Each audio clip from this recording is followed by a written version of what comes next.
But for those who are in the process of adopting a more plant-based diet, knowing how to replace your sources of protein is really important. And I'm going to be sharing my list of the best sources of plant-based proteins later in this video. Hey everyone, welcome to part 2 of my video series on plant-based diets. In part 1, I talked about the nutritional requirements in terms of vitamins and minerals for plant-based diets. So if you missed that and you want to catch up on it, I'll link to it just here so you can go ahead and watch that afterwards.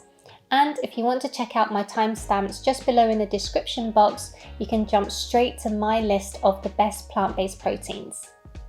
So, one of the most common questions that people ask about plant-based diets is, how do you get enough protein? Because when we think about protein foods, we think of meat, fish and seafood, dairy, like cheese, milk, and eggs as well. And these are amazing sources of protein, but if someone's on a plant-based or vegan diet, how do they get enough protein? Protein is an important component of any balanced diet, so it's definitely an important part of a vegan and plant-based diet as well. And protein isn't just for our muscles. There's lots of things we need protein for. It supports our skin and hair, our bones, organs and tissues, and in the production of enzymes and hormones. So we need protein for lots of different things. So the question is, can someone on a vegan or plant-based diet get enough protein? The recommended daily amount of protein in the UK is 0.75 grams per kilogram of body weight. And this is reflected by health organisations all around the world, with some going up to as high as 1 gram per kilogram of body weight. So for example, if someone weighs 60 kilos, they would need between 45 grams to 60 grams of protein to be sufficient for their health. And someone weighing 80 kilograms would need somewhere between 60 grams and 80 grams of protein to be a sufficient level. And this usually works out to be between 10 and 15% of total energy intake. So how do we know people on a plant-based diet are getting enough protein? We have to look at research and data. In 2013, an Oxford study looked at 30,000 people's diets comparing meat eaters, pescatarians, vegetarians and vegans in terms of their protein intake. And the research findings show that although meat eaters consumed higher amounts of protein, vegans were still getting more than enough with 1 gram per kilogram of body weight in terms of protein. So they're definitely getting a sufficient amount, with meat eaters exceeding what they need. And a 2017 Nutrinet Santé study from France showed a very similar result. They found that even though meat eaters consumed comparably more, vegans on average were still getting 13% of energy intake from protein, which sits very comfortably within the recommended amount. But interestingly, there is one study that contradicts both of these studies, and this is the Adventist Health Study from America, where they had a sample size of 70,000 people, comparing again meat eaters with pescatarians, vegetarians and vegans. And what they discovered is that vegans ate comparably the same level of protein than meat eaters. So the general population is getting enough protein. In fact, it's about twice the estimated average requirement in Western countries. So even though those on a vegan or plant-based diet are getting a little bit less than meat eaters, they are definitely getting enough protein.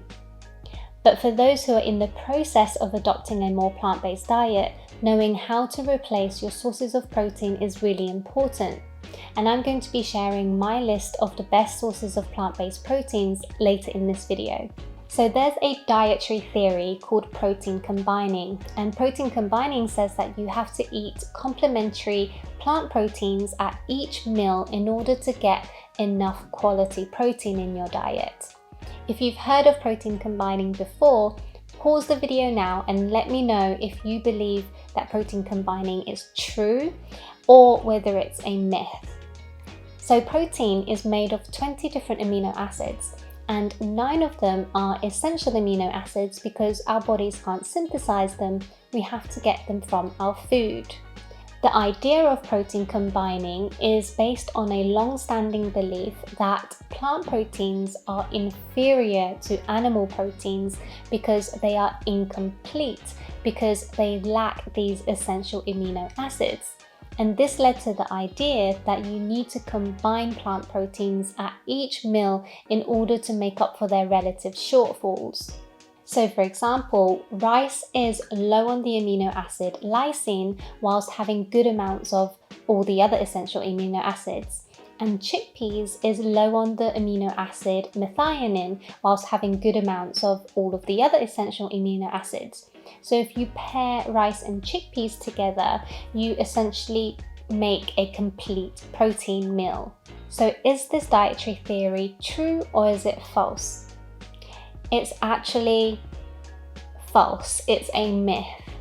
And although it sounds really logical, it seems to make a lot of sense. The fact is, our bodies aren't stupid. Our bodies are amazingly intelligent machines that don't need us to try and do this combining for it. The body has two processes. Firstly, it has its own amino acid pools where all of the complementing and the combining is done. So it's a pool of amino acids that it uses to create the proteins that it needs. And the second process is that the body has its own recycling program. This is where unusable proteins are broken down back into amino acids and then reassembled to create new proteins that it does need. As this research paper puts it, there is ultimately no evidence yet that isolated single plant proteins need to be supplemented with other proteins in the same meal, and a reasonable variety of sources over the course of the day appears to be appropriate. So basically, there's no need to overcomplicate things. As long as you're eating enough calories from a variety of whole foods, it doesn't matter that they're not together in the same meal. Now let's talk about the best sources of plant proteins. These are, in my opinion, the best sources, not just because they are the most protein rich, but because of their overall nutritional value, their versatility in terms of adding them in your everyday, and their accessibility. So they are available in most UK supermarkets and they're not too expensive. I've also created a free downloadable PDF, so if you want a list of the best sources of plant proteins straight to your inbox, just click on the link in the description box below. So, the best sources of proteins. Number one is beans and pulses. In my opinion, beans and pulses replace or they match the meats, fishes and seafoods because they are incredibly rich in protein. Just 1 cup of lentils, for example, has almost 18 grams of protein, so it's super dense in protein. And you have other beans and pulses like chickpeas, black beans, red beans, pinto beans, butter beans, soya beans and soy products like tofu, tempeh and edamame. Soy is actually one of the only plant proteins that are complete in terms of providing good amounts of all of the essential amino acids. And these foods, beans and pulses, are packed full of micronutrients. They're really high in fiber and they're low in saturated fat. So I'd highly recommend that you add beans and pulses in your everyday foods as much as you can in a plant-based diet. You can make curries, stews, baked beans, falafel and hummus, salads and stir fries. Beans and pulses are really versatile, they're very accessible and inexpensive. Then number 2 is nuts and seeds. Nuts and seeds and the butters of nuts and seeds are an amazing source of protein.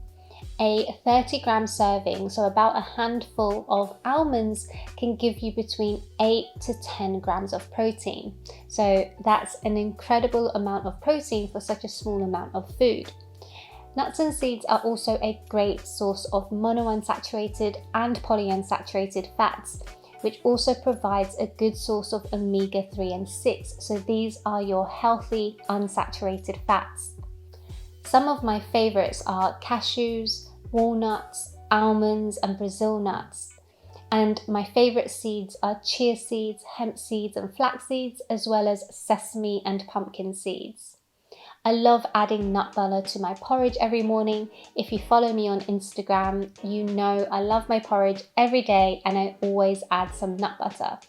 You can also add it to smoothies. You can also just spread it on your toast or have it with some fruits like apple and pear. In terms of seeds, I also love adding seeds to my porridge. You can add it to your smoothies or sprinkle it on your smoothie bowl, or you can have it on salads, just sprinkling it on top, some mixed seeds, pumpkin seeds, and you can make chia yogurt pots. Number 3 is whole grains and whole wheat, which are the unrefined varieties of grains, bread and pasta. For example, 100 grams of dry whole wheat pasta, so brown pasta, provides 13 grams of protein. You also have bread, so brown bread, sourdough. You have whole wheat wraps and pitas. And you also have grains like brown rice and wild rice particularly, as well as quinoa. Quinoa is the other source of plant that is a complete protein, so it gives you all of your essential amino acids.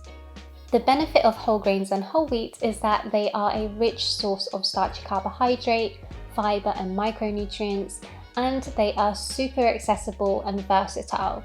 These are your staple foods. It should be a staple part of your plant-based diet that you can have every day from breakfast, lunches, main meals and snacks. Then we have non-dairy substitutes. So these are your plant-based versions of milk, such as oat milk, soya milk. You have your plant-based vegan cheeses, you have plant-based yogurts and creams as well. These foods are also a great source of protein.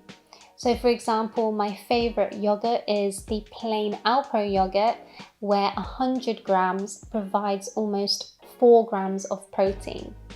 I also really like using soya milk in my day-to-day, so whether I'm drinking tea or making porridge, I use soya milk. 100 milliliters provides almost 3 grams of protein, which is an incredible amount of protein for a little bit of soya milk. Plus, non-dairy substitutes are usually fortified with other nutrients like vitamin B12, calcium and vitamin D. So it not only supports your protein needs, but also other key nutrients that you need on a plant-based diet. Then we have specialized foods, which is a category that I've grouped together for foods like protein powders, spirulina, nutritional yeast and seitan. Foods like nutritional yeast have a lovely cheesy nutty flavour that's great for adding into pasta dishes, into soups and stews as well. 5 grams adds 3 grams of protein to your meal, so that's a great amount of protein. And supplements like protein powders and spirulina, I think even though they're not as accessible and they're slightly on the expensive side, can be a great option for convenience time to time, and it really depends on what works best for you and your lifestyle. And finally, we have vegetables. Yes, vegetables have protein in them as well. Even though they have lower levels of protein when we compare them to some of the other plant foods we've just mentioned, because we eat them in greater volumes on a plant-based diet, they contribute to a decent amount of your overall protein intake. So for example, a cup of green peas can provide 8 grams of protein. A medium potato with its skin on can provide 4 grams of protein. So when you start to add up all of the vegetables that you eat in your overall plant-based diet, it's going to contribute a decent amount. Other vegetables that have good amounts of protein by vegetable standards include broccoli, spinach, mushroom, artichoke, avocado, asparagus, and Brussels sprouts. There's an abundance of protein in plant foods. Eat a variety throughout the day and enjoy them in a way that best suits you and your lifestyle. And if you want the complete full list of plant proteins, don't forget you can download my free PDF. I really hope it gives you some inspiration to add more plant proteins into your diet.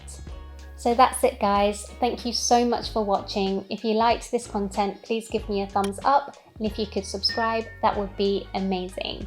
I aim to upload a new video every week, so I'll see you in the next one. See you later.